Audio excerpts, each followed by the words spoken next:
Саламатсыздар, құрметті оқушылар. Бүгін сабағымызды біз әдемі жақсы сөзбен бастаймыз. Үлкен едесіз, кіші едесіз, бас жағдылығымен бас беріңіздер. Енді балалар, бір-біріміздің қолымызды ұстап, кім гүлім бастайды, бір-бірімізге әдемі жақсы сөз айтайық. Бүгінгі арайлап атқан таңға бір-бірімізге әдемі тілек айтайық. Арманға айтамыз. Арман, сен жақсысың. Арман, айтай бер Айшаға. Айша апайдың 5-ке оқы. Тез-тез айтамыз. Арсен. Арсен, сен батырсың. Сен сабақтан без ал. Сен күн неге пісіп болма. Бол. Дұрыс. Қатты айтамыз сөзімізді. Тез-тез. Алихан. Толқынға айт, Алихан.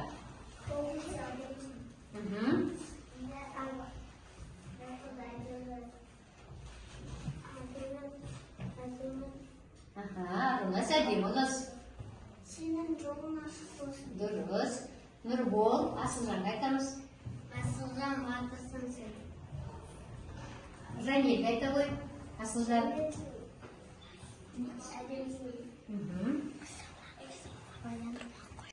Қыркүйек, қазан, қараша. Қыркүйек, қазан, қараша. Айта ғой. Арсен. Қыркүйек, Адина. қараша. Қазан, қараша. Алихан. Қазан. Қыркүйек, толқын, қараша. Қараша. Қыркүйек, қазан, қараша. Қыркүйек, Қазан, қараша.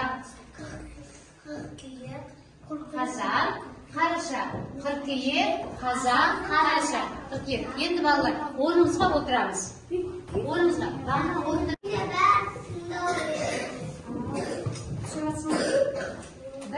Бір адам сөйлеген кезде бәріміз тыңдаймыз.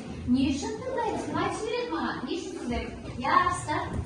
Өйткені біреу сөйлеп жатқанда бір бала сөйлесе түсінбей қаламыз. Түсінбей қаласыздар. Одан кейін не үшін тағы тыңдаймыз? Бір-бірімізді тағы айнын айтауыз кәне? Және бір бала сөйлегенде бір бала сөйлеп жатса, ол бала шатасып қалады. Шатасып қалады, жарайсың. Тағы да Асылжан.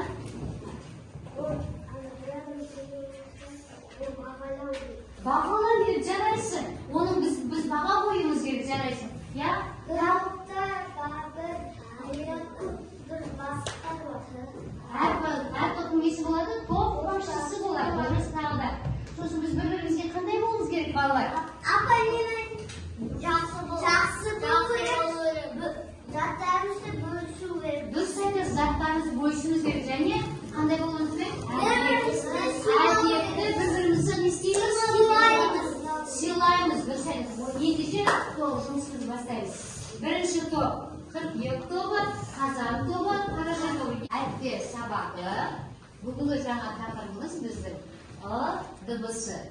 Дыбысы мен танысамыз, оның жазылу үлгісімен көркем жазамыз балалар. Енді мен сіздерге қазір бір жұмбақ жасып жіберейін. Тыңдаймыз. Кесе, шыны, пиала.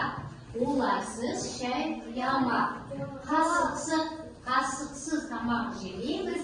Бәрінің атын көтеріп айтайықшы. Ыдыс-аяқ. Әрине балалар. Бүгін біздің өтетін жаңа сабағымыздың тақырыбы да дыбысы. Дыбысы келетін сөздермен танысамыз. Дыбысты әдемі жазамыз. Оқимыз. Жазба түрінде былай жазбады балалар. Жазба түрінде. Жазба түрінде үлкен кішкентай. Ыдыс деген сөзді, ыдыс-аяқ дегенде бірінші қандай дыбыс келіп тұр балалар? Дыбысында. Екінші буында ортасында дыбысы. Енді мен тақтаға жазып көрсетемін балалар қазір. Одан кейін дәптерге әдемілеп, көркем дәптерге әдемілеп жазамыз.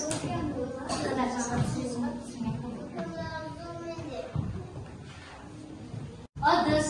Бұлға қойшы ыдыс дегенді? Дыбыс қай жерде естіліп тұр? Басында, ортасында. Ортасында кезіп. Жарайсың тағы да? Тағы да қандай сөз? Қатты айтамыз. Ал алтын дегенде. Дыбысы қай жерде кездесіп тұр алтын дегенде? Мұнға бөлеміз. Алтын. Дыбысы қай жерде кездесіп тұр? Ортасын. Ортасында екінші буынның, иә? Айша, мысал келтірейші, дыбысы сөздің басында тұрғанға. Тез. Айша. Иә? Ыдыстар. Сөз Ясмина. Ыдыстар. Басқа сөз жоқ па? Толқын. Айша айта ғой. Айша, қандай сөз? Ыдыс аяқ. Я толқын. Не бол? Қандай сөз? Ыдыс. Тек ыдыстан басқа сөз айтып бар, иә балалар? Екінші сұраққа мен тапсырма бердім. Сөзі ортасында тұрады. Ал тұрмағы қандай? Тырнақ. Дұрыс айтасың. Буынға қойшы кәне? Тырнақ. Бірінші буында тұр, иә? Жарайсың. Кім? Тағы да кім? Қол көтерек, иә? Асылжан? Қандай? Оқ. Дұрыс айтасың. Оқ дегенде екінші неде тұр буында дұрыс айтасың. Екінші дұрыс. Арман? Я, Гена? Қатты айтамыз.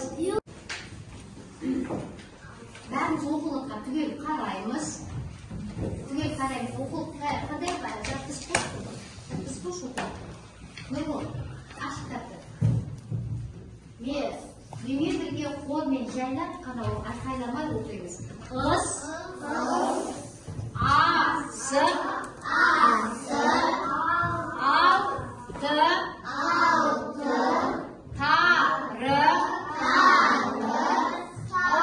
Ырыс. Қасық. Алтын. Сары. Ақыл.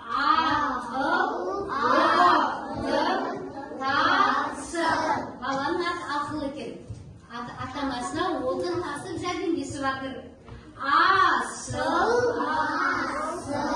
Алты. Асық. Енді балалар, мәселесіне ойлап тапкен. Тауық деген сөз беріп тұр. Біз осыдан бірінші сөз жасауымыз керек. Бірінші қандай сөз шықты? Тауық. Екінші қандай сөз шықты? Оқ. Одан кейін? Одан кейін? Жарайсыздар балалар. Сонда бір сөзден бірінші сөз шығарды, иә? Енді балалар жаса. Дыбысын жаса. Мына қыз әдемі жаса.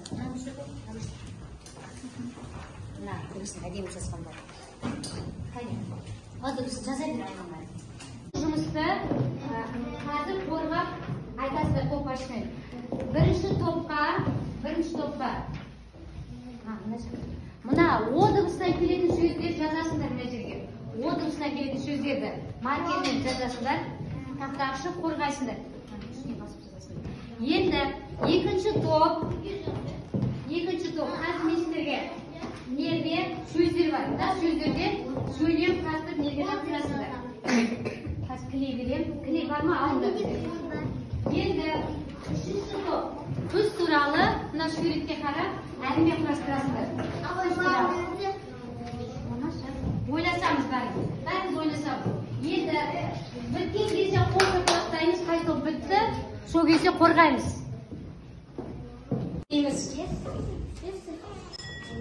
Енді мына топқа да бірнеше сөз берем, сөз құрастырасыздар. Ал сендерге мына топқа сендерге әрқандай бірне елесіздер. Ал сендер мынандай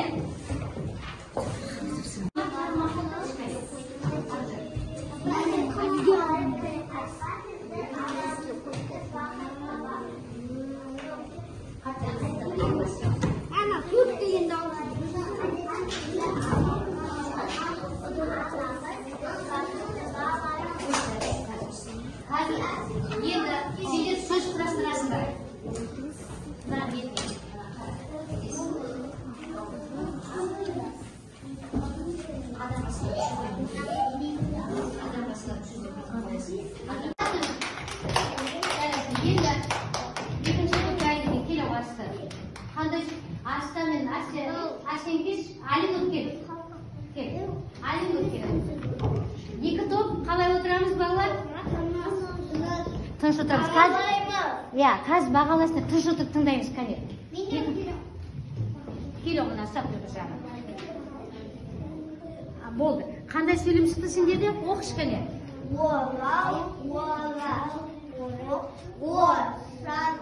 Онсан. Дұрыс па балалар құрған сөйлем? Жоқ, бағалайсыңдар қазір. Кәне бағалай жіберейікші. Дұрыс құрды ма? Жарайсың, отырамыз. Келесі, қай тоқтайын? Кел. Нұрбол, кел. Арман, кел. Раяна, кел. Қандай сөз басталып? Кел. Яқты тыңда, қазір бағалайсыңдар ғой, тыңда. Қандай сөз шықты? Кәне оқимыз. Кел, Арман, ұстап тұр. Сен мәселе оқытасың. Отан, сосын?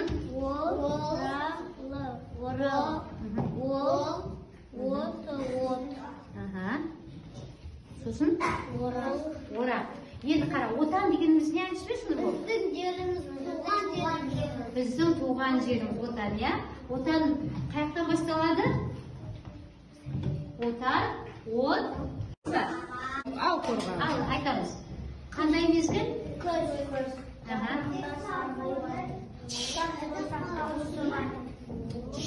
Құстар сол жаққа ұшып жатыр. Орақ ата не істеп жатыр? Орып жатыр. Жарайсың тағы? Аспан қандай болып тұр бұл жерде? Болып тұр. Жарайсың. Қоса балақтар. Енді балалар, біз жаңа бірінші топты бағалайықшы. Бірінші топты бағалайықшы, екі топ. Арыстан, бірінші топты бағалайық та? Ке, жасыл, е? Неге сағын көтеріп тұрсың сен?